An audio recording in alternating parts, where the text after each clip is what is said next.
Olá, estamos de volta com o programa Boa Conversa. Hoje, recebendo aqui o Dr. Roberto Abreu, conversando um pouco mais sobre a expansão do Grupo Santa Marta. Mas a gente aproveita para agregar a isso, logicamente, o conhecimento dele nesse período que nós estamos passando de tanta dificuldade.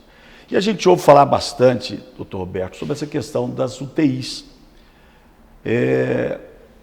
Houve lockdown no Distrito Federal exatamente com a alegação da falta de leitos de UTI.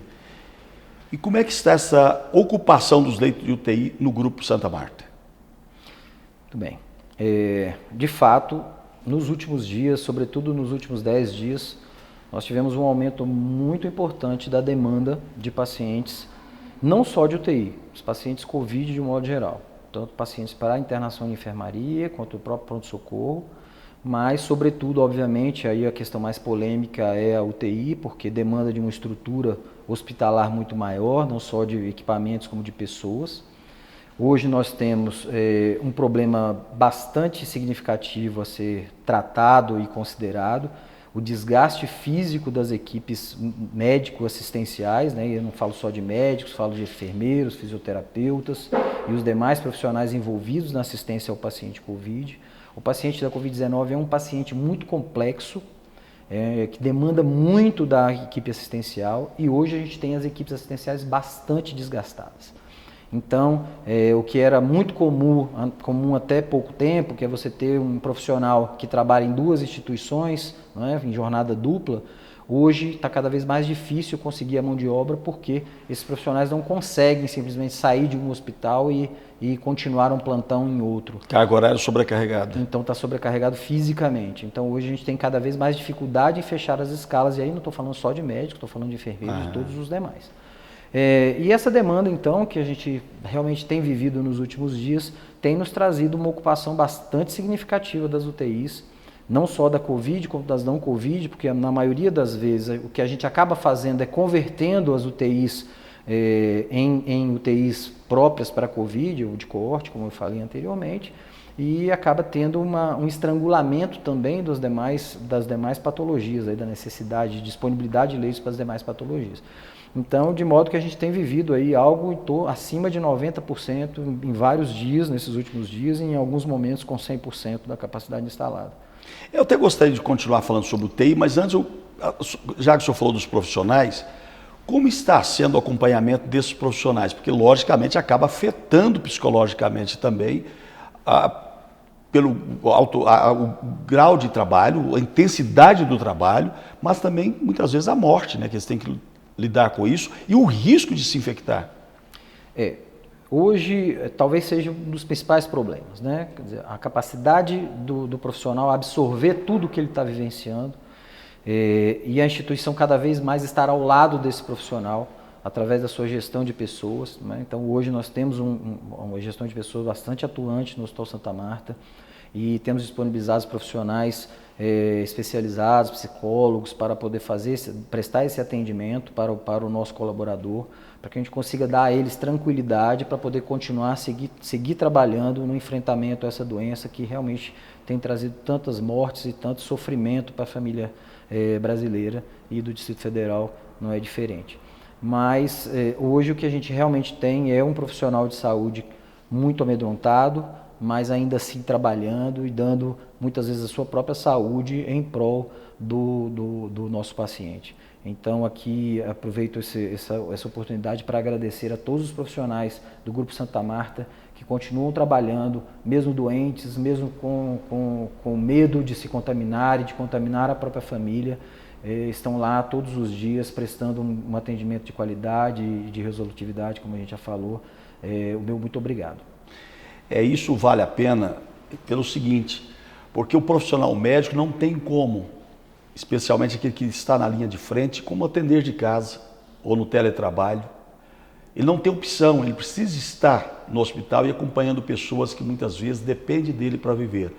Aí o nosso abraço para todos os profissionais da saúde do Distrito Federal e do Brasil, pelo heroísmo de vocês. Voltando aqui um pouco mais, doutor Roberto, a questão do compartilhamento de leitos com a rede pública de saúde. Como é que está isso? O Grupo Santa Marta sempre se preocupou com isso, desde o início da pandemia, quando fomos procurados pela Secretaria para poder compartilharmos leitos. Naquele momento, a Secretaria ainda estava procurando leitos de UTI não Covid, justamente para desafogar os hospitais e poder transformar os seus hospitais, os seus leitos de UTI em leitos para tratamento da Covid. O Santa Marta, então, à época, ofereceu os seus leitos e compartilhou, já naquela oportunidade, 9 leitos com a Secretaria. E agora, recentemente, o governador nos demandou novamente ajuda para que os hospitais pudessem ajudar mais do que já ajudavam. E a maioria dos hospitais se prontificou a dar alguma ajuda. Nesse momento, como nós já falamos, nós estamos com uma ocupação muito alta, não é? Então, é difícil disponibilizar uma quantidade tão alta de leitos agora, haja visto que já temos os leitos contratualizados e muitos dos hospitais também já têm esses leitos contratualizados, mas, de toda forma, o Grupo Santa Marta também ofertou alguns leitos para que o GDF pudesse aí atender os pacientes que não têm plano de saúde e que procuram a Secretaria de Saúde do Distrito Federal. Então, compartilhamos sim, novamente nos prestamos aí a compartilhar alguns leitos com o GDF. É que aí tem, além do paciente do grupo, o compartilhamento com a rede pública de saúde, mas também vem pacientes de outros estados procurar ajuda aqui no Grupo Santa Marta? Nós temos uma demanda crescente de pacientes de outros estados, chegamos a receber alguns pacientes de Manaus, até do Acre, mas nesse momento, devido a essa alta ocupação, essa alta demanda de pacientes do Distrito Federal, nós tomamos a medida de restringir o recebimento de pacientes de fora do Distrito Federal para que possamos dar atendimento aos pacientes daqui que nos procuram. Além disso, tem um pequeno problema operacional em disponibilizar leitos, por exemplo, para um estado tão distante quanto o Amazonas, por exemplo, porque o paciente ele só pode sair do hospital de origem quando o leito já está disponibilizado e travado aqui. E essa logística do transporte muitas vezes demora 1, 2 ou até mais dias. Então nós ficamos com um leito sem ocupação por 2 ou 3 dias aguardando esse paciente chegar e com pacientes na nossa porta necessitando desse leito. Então nós tomamos a decisão de, nesse momento, recebermos, por enquanto, somente os pacientes do Distrito Federal. E acho que a população agradece muito a esse gesto do grupo. Mas não poderia deixar de fazer essa pergunta, doutor Roberto, pelo seguinte, a que eu vou fazer agora. É claro que muitas vezes a pessoa precisa vir para o hospital, se ser entubada. Eu recebi um telefonema de um amigo meu, dizendo o seguinte: olha, bispo, estou indo para tal unidade de saúde pública, por favor, não me deixe ser entubado. Porque na mente da pessoa, no momento que está sendo entubado, já é o fim de linha, é a morte como certo. E aí surge uma outra preocupação na questão quando se fala do paciente ser entubado, que muitas vezes alegações que a gente ouve é que não dá tempo de fazer o procedimento, não sei qual nome se daria o certo, de limpeza desses equipamentos para usar no próximo paciente. Isso de fato existe ou é apenas uma lenda? Não, isso não existe. Os equipamentos que são usados no paciente, eles são todos os que são reaproveitáveis, são todos esterilizados na nossa central de esterilização. E eles são testados com a qualidade de excelência também e atestados por esses organismos internacionais, inclusive, que eu citei. Então, há uma segurança bastante grande para esses equipamentos e materiais que são utilizados. Mas hoje a maioria desses materiais são descartáveis também. Então, não há esse risco de contaminação cruzada por uso desse tipo de equipamento de intubação. Tá? Uma das preocupações que se fizeram presentes, sobretudo na primeira onda, no ano passado, foi a questão dos medicamentos mesmo e alguns insumos que nós tivemos dificuldade em abastecer, mas o Grupo Santa Marta se preparou. Nós temos um comitê de crise criado desde o início da pandemia, bastante ativo, lá em 2020, no início de 2020, que com isso nós conseguimos antever uma série de movimentos do mercado e realmente da falta desses insumos. Com isso nós conseguimos manter a qualidade e a segurança sem precisar interromper o atendimento e sem a falta desses insumos, como nós tivemos aí em vários hospitais, inclusive particulares aí no ano passado. Então continuamos preparados e assim, esse receio de ir para o tubo e não voltar, infelizmente é uma doença, como a gente já falou aqui, bastante complexa, que demanda muito. E o histórico diz que boa parte desses pacientes que são entubados, são pacientes gravíssimos e que acabam realmente evoluindo desfavoravelmente para óbito. Mas a grande maioria ainda se recupera. Então, por isso, proceder à intubação, e essa intubação deve ser feita no momento apropriado. Então, não podemos, infelizmente, ficar protelando. É diferente, muitas vezes, de outras patologias, que quando o paciente necessita de intubação, geralmente ele já está inconsciente, então ele não toma consciência desse passo, né? Hoje, o paciente da Covid não, é um paciente consciente e que necessita de evoluir para a intubação para melhorar a sua oxigenação e poupar todo o seu organismo, né? Todos os seus órgãos.